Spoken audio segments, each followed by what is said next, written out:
So this is our boma. This is my sister-in-law's house. So the wife of my husband's brother. This is where my husband's cousin lives.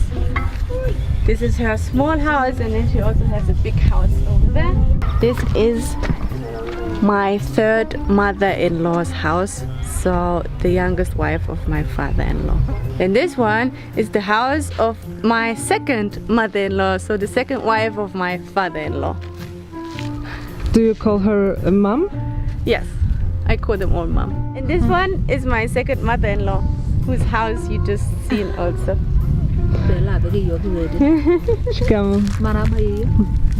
How many houses are in the boma? I've never counted, but I think it must be something close to 20, I'm sure. And this one is my mother-in-law's house. She's your favorite person, right? I love her so much. She's just the nicest, kindest, calmest, super intelligent person. And she supports me in everything I do. From the moment I came to this boma, she's always by my side. I'm gonna get like emotional talking about this. I love her so much. She's amazing. And she's like close to 60, but still working so hard. You step on the shit. Yeah. For the Maasai, it's not shit, it's just the cow dung. It's not shit. 1, 2, 3, 4.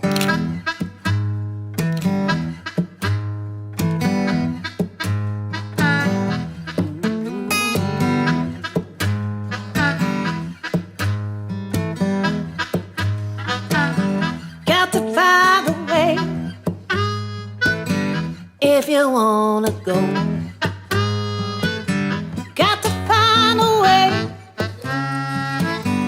if you want to go. There ain't nobody gonna do it for you. Got to find a way. Got to hitch a Yeah. This is the one you were expecting? Yeah. I looked at her this morning, I was really worried she was going to give birth, and she did.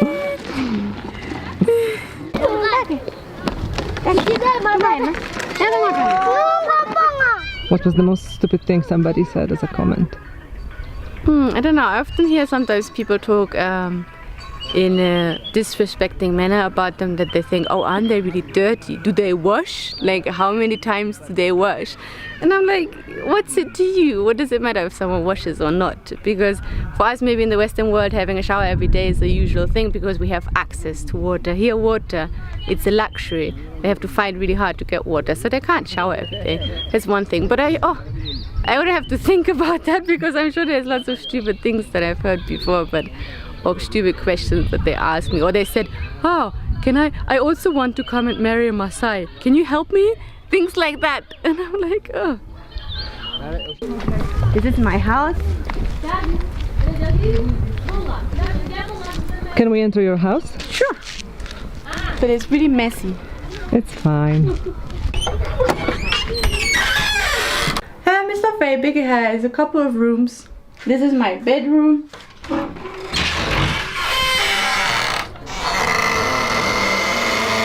Okay, some privacy, let's keep. And this is where I cook. Your kitchen? Yes. I have a gas stove. We don't see a lot because it's dark, so Yes. no problem. And here? And here is where we eat. You eat here. You don't cook outside? It's effort. The women sometimes cook outside. Okay. Because they cook with the firewood. Yeah, for the smoke, when Yeah. you're cooking inside the house. Okay. To get rid of the smoke. Thank you. Karibu.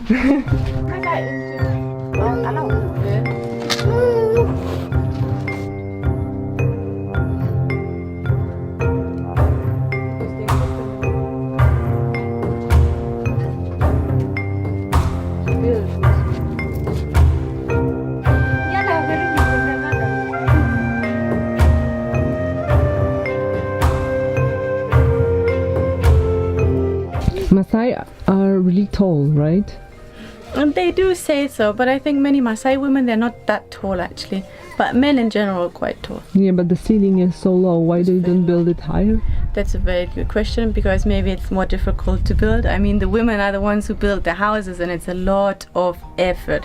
So the higher the house, the higher you sticks you'd have to cut, and also it's a matter of getting the right size sticks and stuff like that. Some houses are a little bit taller than others. This one is quite short. Did you build your house? I had my first house was a Maasai house like this, and I had it built with the help of other people, because I came here, I didn't know how to build a house. But now when the women build a house, I help them, because now I know. This is a new house being built for one of my husband's sisters. So she's the daughter of the third wife of my husband's father. Okay? So she's making the house. Samari. She's putting the mud on. Sour. Very good, how are you?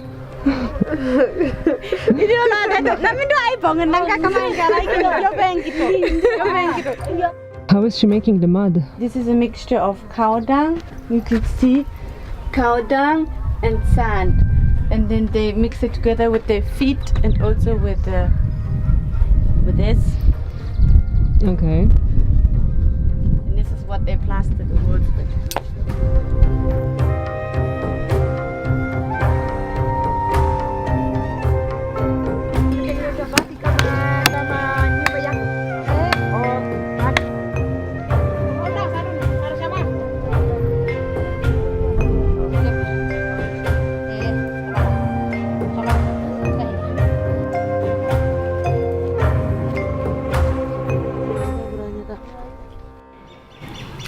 Okay, Stephanie, why? Why? Why am I here? Yeah. Why am I here? Because I fell in love with my husband, a beautiful Maasai man, and that's why I came here, because I thought this was the only way that we could stay together if I followed him here, because that's his home.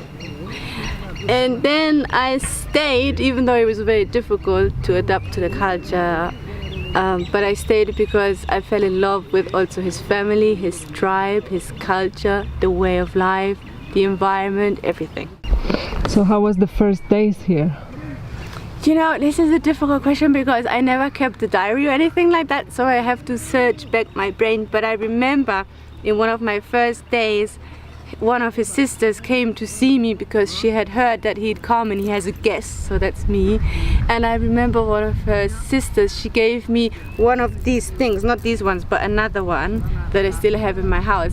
And I looked at her and I thought she was so beautiful. And I felt so out of place, this white girl with the weird skin that gets sunburned. And I looked at all these women and I just thought they were so beautiful. And I was just in awe. I thought this way of life is perfect, the beautiful culture, in tune with nature, with the animals. So this is the first sort of impression that I got, that it's so peaceful and in harmony with nature. And the people are so welcoming and friendly. Yeah, these are the first impressions that I got.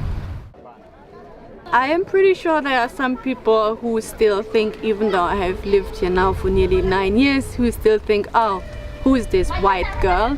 But actually I think 80% maybe of the population of our village, they know me. There are even people who call me by my name who I've never seen before.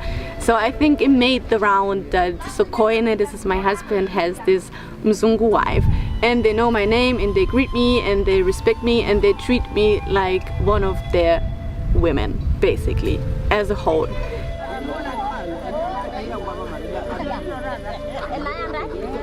Okay, and what about disadvantages of this lifestyle? What I'm thinking is, for example, the balance between the genders. Okay, yeah, there are certain things in Maasai culture, but I think that's true for every single culture on this planet. I don't think Maasai culture is perfect, and there are aspects within it that are not good. For example, the way that women are seen to be below men.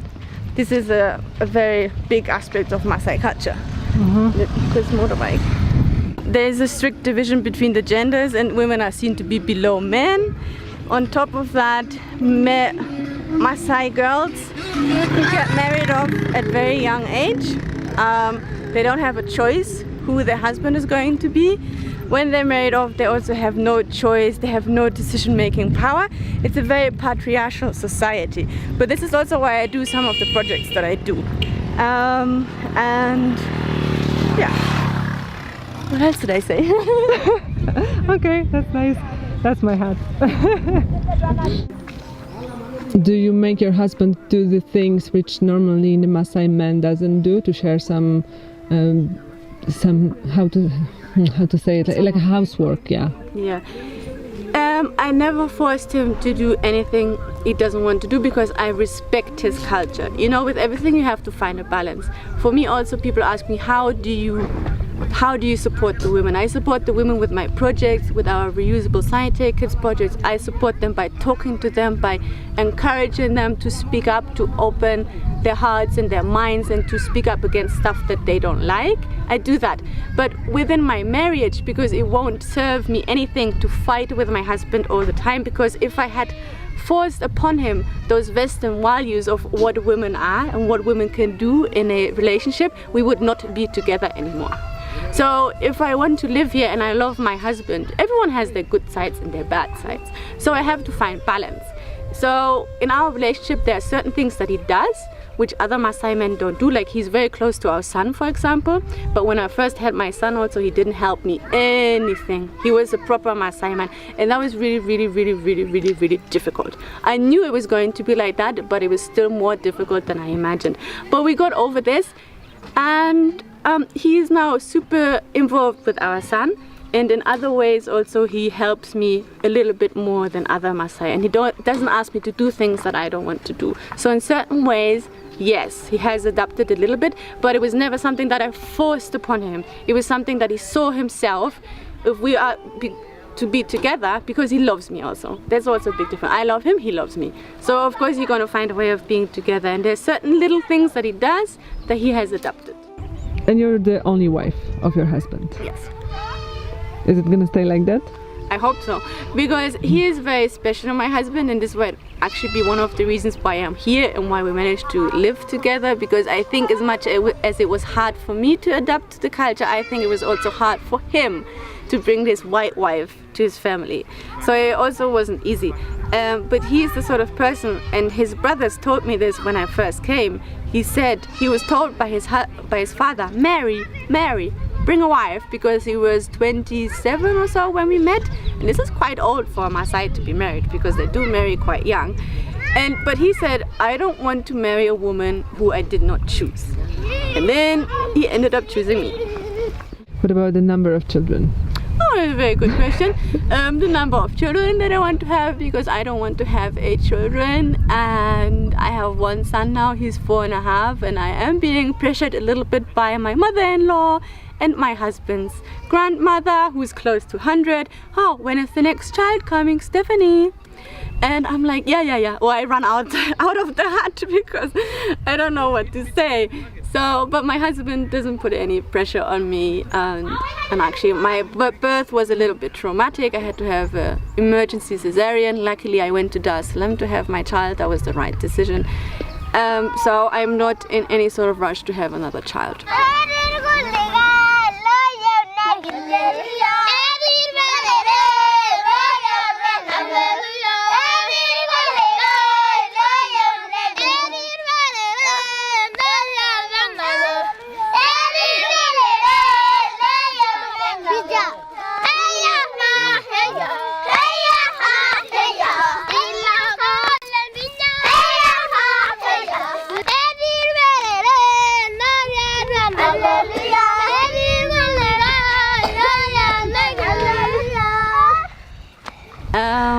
My daily life, it's pretty much the same as Maasai women, but I would say I have certain privileges that other Maasai women don't have. I don't have to go fetch water because we have a water tank. We have a motorbike, so we sometimes pay someone to go fetch us water. I don't have to go and catch firewood because I have a gas stove. But I cook, I clean, I look after my child, I look after the goats, I look after the cows. I do go fetch firewood, but I go and take it to my mother-in-law because she's close to 60 and she's tired of all the work that she has to do. I do a lot of social media also, which obviously is not the traditional Maasai life. I beat these things I make myself. Hi, the daddy.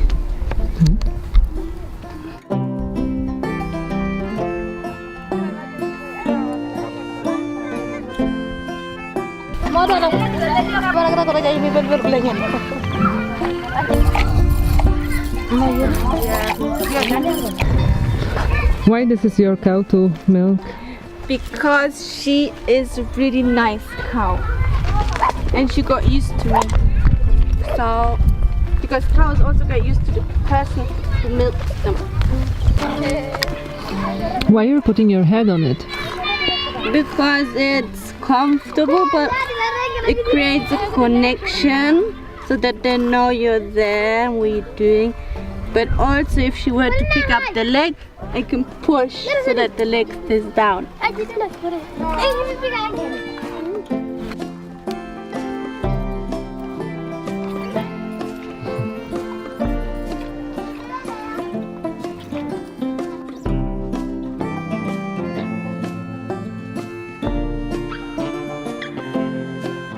Do you think the white woman from outside, you're from Frankfurt? Yes. You're from the big city, so you made like a huge transition in your life. You think like the woman like you with your background can actually be like 100% Maasai for them? No, I don't think I will ever be seen by them as completely one of them. Never. But I've had this, and I made actually a post about this also because someone asked me that question before. It's a very interesting question because I don't even feel the need for me to be 100% Maasai because I know I won't be. I am white, I stand out, I come from a different culture, I have certain ideas that are different. For example, what it means to be a woman, the status of a woman in a society, all that sort of thing. But because they know that I respect their culture, they respect me. And they see me as one of them. They like me because I speak their language. I live like one of them. They see that I respect their culture because I also live within their culture. So they see me to a certain extent as being one of them. And they treat me as one of them. But I know always, I'll always be also the different one. Not an outsider, but I'll be the different one. And I'll always be that. But I said also, this different doesn't have to be a bad thing. I can also use this different to do good. And that's what I try to do. There's a pink boy behind you. Hello, Manueli.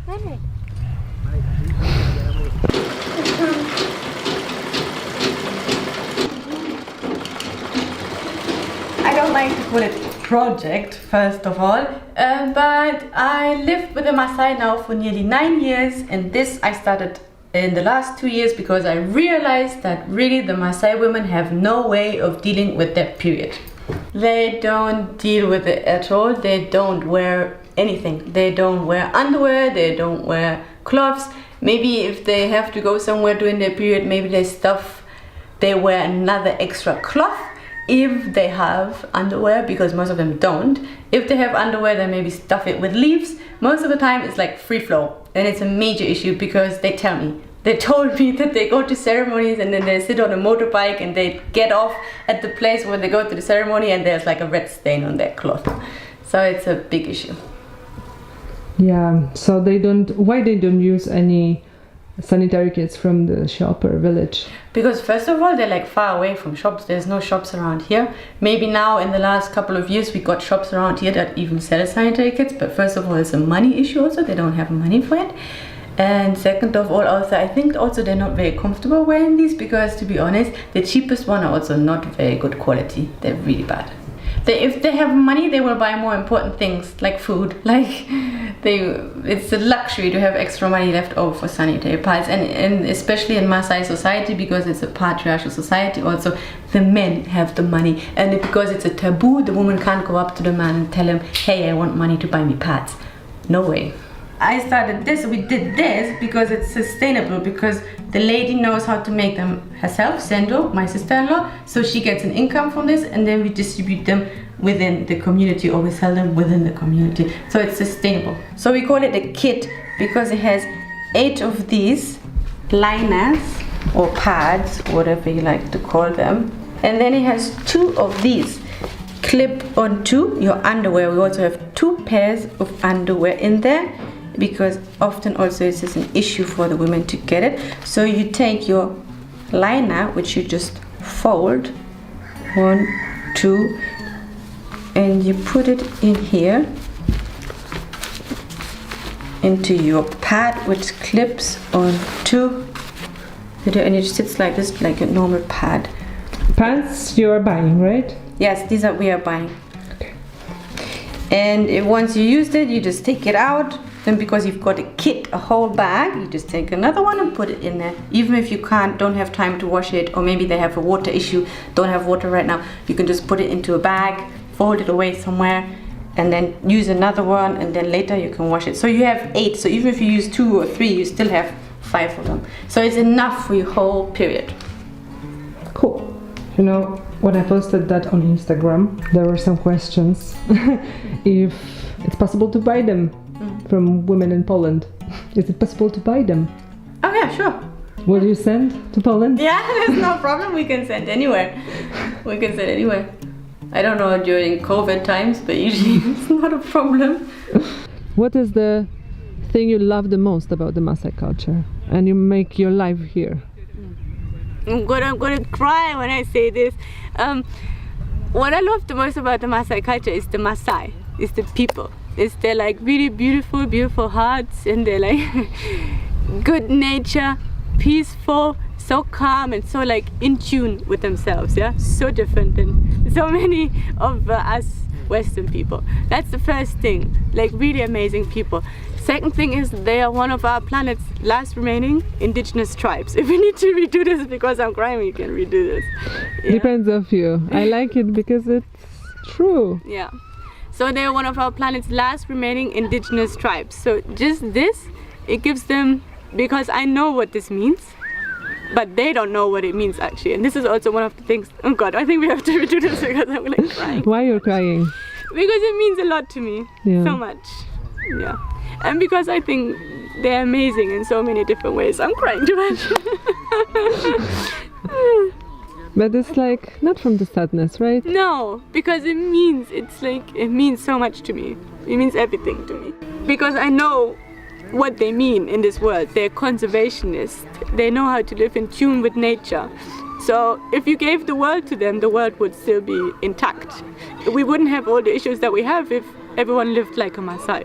And everyone had this sort of traditional knowledge that they have to live in tune with nature. They respect nature, they cherish nature, and this by itself makes them also better people.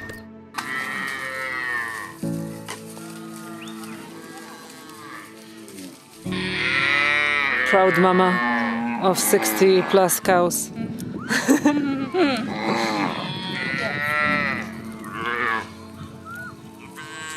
Do you feel sorry for them in some way? No. No, it's not because of that. No, I don't feel sorry for them. In the contrary, I think they're like, ew.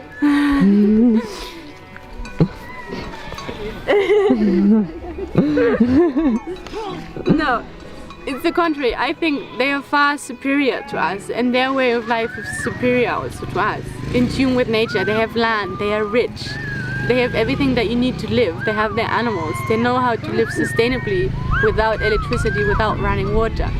I don't feel pity for them. I feel pity for us, for our world, because we don't know what it means to live a life true to ourselves and a life true to our planet, a life true to nature.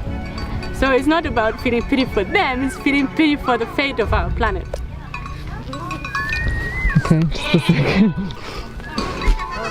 Where are they going? They're going to eat. They're going out now to graze. So they go out in the morning and they come back at 4 or 5.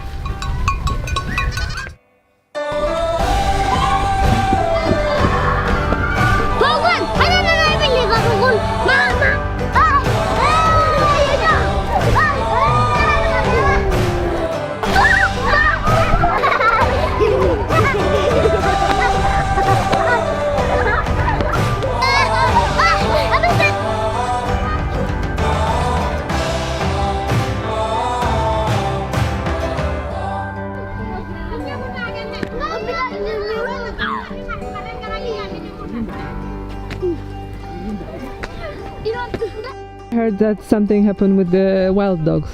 Yeah. Can you explain? Yeah, the 3 last days we've had attacks. We have wild dogs kill 2 baby cows from a neighbor boma, and we actually had we lost 3 sheep 3 days ago, and today they found them and they realized that it was the wild dogs who also killed the sheep.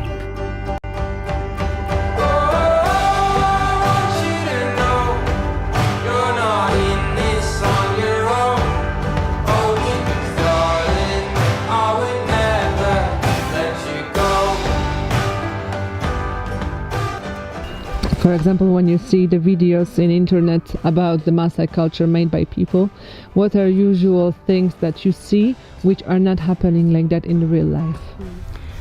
One of the big misconceptions right now is also that they say in order to become a warrior you have to kill a lion. Not true, because one of the funny things that my husband said also when I told him that is that, well, there aren't enough lions left in the world for each Maasai warrior to kill a lion to become a warrior. I was like, yeah, that's a good explanation for that. And then another thing also is like I see so many touristy videos of people learning how to make fire with a stick. Yeah, it's a beautiful ancient thing of the culture, but actually it doesn't happen so much anymore. They do use matches now. You know, the tribe, I call them a tribe in transition. They are very traditional in the way that they think, in the way they keep hold to the ancient tradition, but at the same time they have been touched by modernity. But again, this varies from location to location, but in general they're not this ancient untouched tribe that some people seem to believe that they still are. 1, 2, 3, 4.